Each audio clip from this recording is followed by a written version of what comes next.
Good afternoon, everybody. Welcome back to another installment of Scott's Selections here for Monday, August 26th. Before we get into today's play of the day, we'll quickly recap what happened yesterday.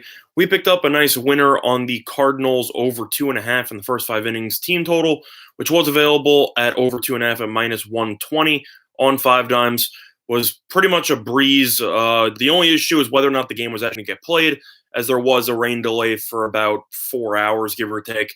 But the game eventually started. San Diego was terrible, and the Cardinals, I believe, scored 6 runs in the second inning, and we ended up cashing really early in that game. Definitely a good sign. The game went exactly the way I thought it would. The Rockies have completely folded, and San Diego and his 17 ERA in July definitely did not have really anything. He got out of the first inning, and then the second inning came around, and he walked in a couple runs, and then we ended up winning on an Edman double. Cardinals scored 9 runs on the first 5, but we only needed 3. So it was definitely a nice way to conclude last week on Sunday.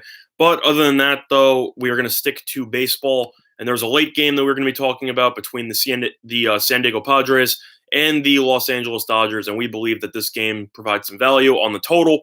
This matchup will be with Lauer versus May on the mound, May being the very talented youngster for the Dodgers.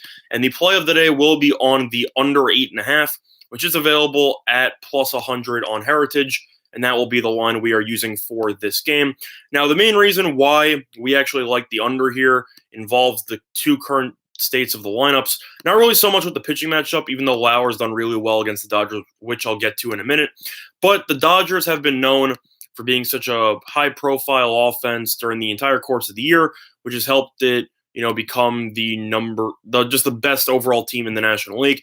However, if you've looked at the Dodgers over the last couple of games, the Dodgers have not scored more than 3 runs in a game in each of their last 5 games. So their offense is currently going ice cold. If you watch them over the weekend, they scored 4 combined runs against the Yankees in 3 games. Meanwhile, San Diego's offense has not been any better, as San Diego has not scored more than 4 runs in a game. And let me just count this. 2, 3, 4. Yeah, San Diego has not scored more than 4 runs in each of their last 7 games. So based on that, you have the Dodgers who have been struggling, scoring 3 or less in their last 5. San Diego's scored less than 7 in each of their last 7. I don't really like the current form of either lineup. Plus, it's in Petco Park, which is known as for being a very heavy pitchers-friendly ballpark. But Lauer, the current pitcher for the Padres, 6-8 with a 4.47 ERA. However, he has been fantastic against the Dodgers so far this season, as he is 1-0 with a 2.65 ERA in 17 innings of work. And that is not anything new, as if you also look at his numbers last year, he was also really good against the Dodgers, as he was 3-0 with a .92 ERA. Overall, Lauer's owned the Dodgers in the last couple of years, and the Dodgers can't hit the ball at this point in time.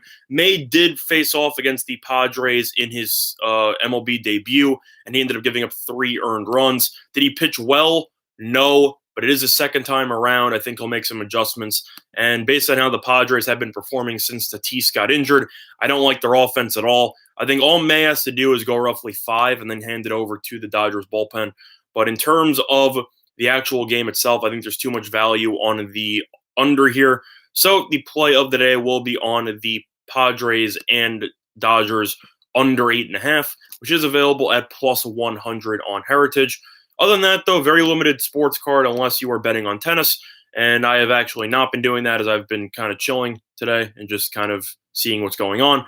But overall, in terms of today's card, lean to the over in the Giants and Diamondbacks game. Very small lean, but BD has been terrible. He's got an ERA over 5 at home. He's got an ERA over 5 since the All-Star break. Young at the same point, he's got an ERA of 5.4 against the Giants this year. I think this game will be a little bit more high-scoring than anticipated. I know it's in Oracle Park, but the wind's going to be blowing out to left center field, and I think that you should see both teams score at least 4 runs. So I'll lean to the over 9 there. Other than that, though, lean to the – what do I like here? Lean to the Marlins first 5 under. Mostly just because of the fact that Sonny Gray is currently on a very massive scoreless inning streak, which has continued over the last couple of starts. The Marlins, I know they blew up in our faces a couple of days ago and scored 19 runs, realistically, this offense is the second worst offense in the entire league behind the Detroit Tigers. So based on that, Gray's been in fantastic form. The Reds had a complete no-show over the weekend. We were right about the Pirates yesterday on the money line. But at the same point, I don't really care if they have no-shows. Gray's been their only consistent pitcher all season long, and I think that he should pitch well once again. So I will lean to the Marlins' first 5 team total under on that one.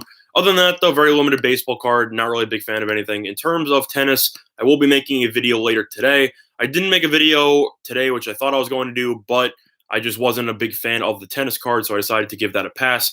Other than that, though, quick reminder of our sponsor, PointsBet, all in sports in New Jersey. A couple of great deals for you.